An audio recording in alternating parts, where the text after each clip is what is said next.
Are you feeling like a zombie lately? Tired of the same old energy drinks promising the world but delivering the jitters and a crash? Look no further than Sneak Energy, your secret weapon for all your energy needs.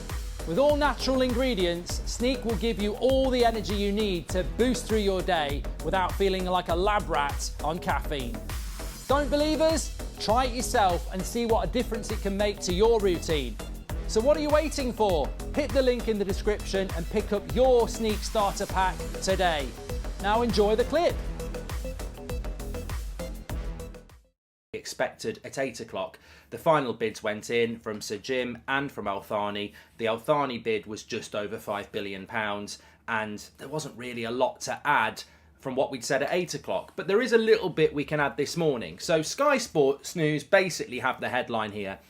Sheikh Jassim Al Thani is to make a final take-it-or-leave-it offer to buy Manchester United this evening, which will represent a world record bid for a sports team. Well, obviously that was from last night because he did it last night, but I think that encompasses the situation absolutely clearly as to what happened last night. It's a take-it-or-leave-it world record bid for Manchester United from Qatar and Al Thani. And whatever you think about this, and look, there are levels to this game, of course there are, but whatever you think about it, that's the situation that the Glazers have been presented.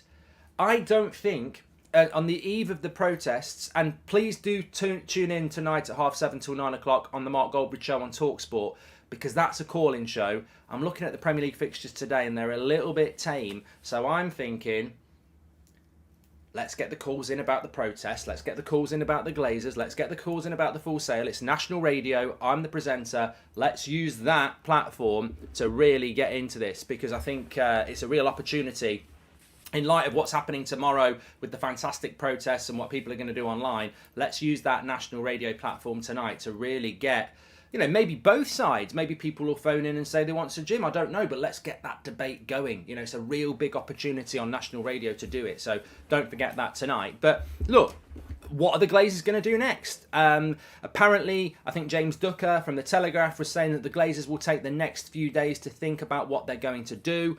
But look, there's a few things to sort of add to this. The minority investors don't actually have to put their bids in yet. I don't know why. It was just for people who wanted a full sale.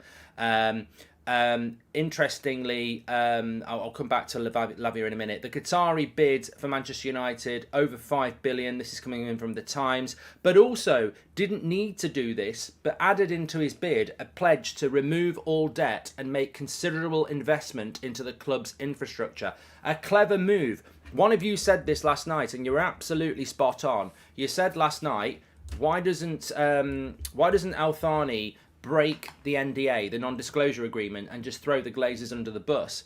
Well, I think in a way he doesn't need to do that. But what he can do is do what he's just done there and effectively add a little bit into his bid that he doesn't need to do. So basically, he's put the bid in, the world record bid. And I think this needs to infiltrate the fan base, which I'm sure it will, and the wider media. $5 billion is a world record bid for a sports team.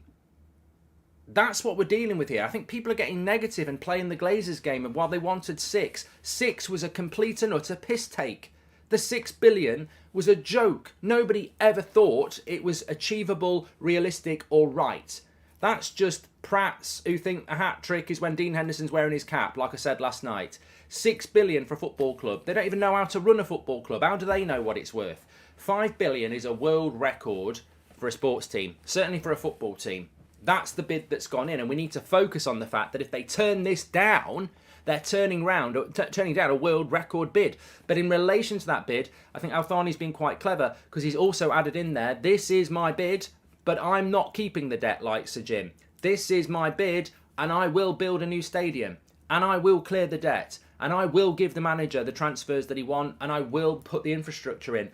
This is what you call a super bid, because it's a world record bid to get rid of the Glazers, but it's also, there's loads of money to build the stadium, to buy the players, to build the infrastructure and clear the debt. It's a huge bid when you take into account that really, all right, it's £5 billion to buy the club. There's another £4 billion easily on stadia, infrastructure, debt clearance, and players. So, it's a massive bid, and I think that needs to be thrown over. 100%. The 9-2 Foundation continue to believe that the Qatari bid, which is for 100% and debt-free, is the best for the club, fans, and the community. That's from Ben Jacobs. The view from Sheikh Jazim is that Glazers should now decide who should buy. That's from Jamie Jackson. Sir Jim's Redcliffe bid did go in. Apparently, it's more flexible, according to Ben Jacobs, in terms of offer structures, but he still wants control. If Joel and Avram Glazer stay at the club, they won't do so with Class B voting power. That's apparently according to Sir Jim Radcliffe. So why would they stay?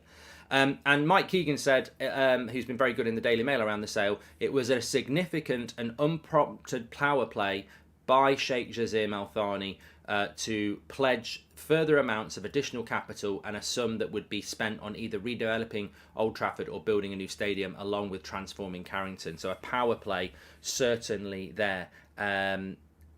Interesting. Also, James Ducker in the Telegraph, quite an interesting thing here, because I think some of you were jumping ahead a little bit, but he said, if the Qatari bid is accepted, sources have suggested that Qatar would need at least a month to complete the buyout of the 69% stake held by the Glazers, but another 6 weeks or more to acquire the remaining 31% stake. Now, a lot of people are getting concerned about that, because they're going, well, if it takes a month to get the 69%, that takes us to the end of May, when the when the transfer window opens. If it's going to take another 6 weeks to get the rest of the club, that's the middle of July. We're going to miss out on signings. No. The Glazers' 69% is enough to have a controlling majority. You can start doing your transfers while you buy the rest. I wouldn't be worried about that at all. Really.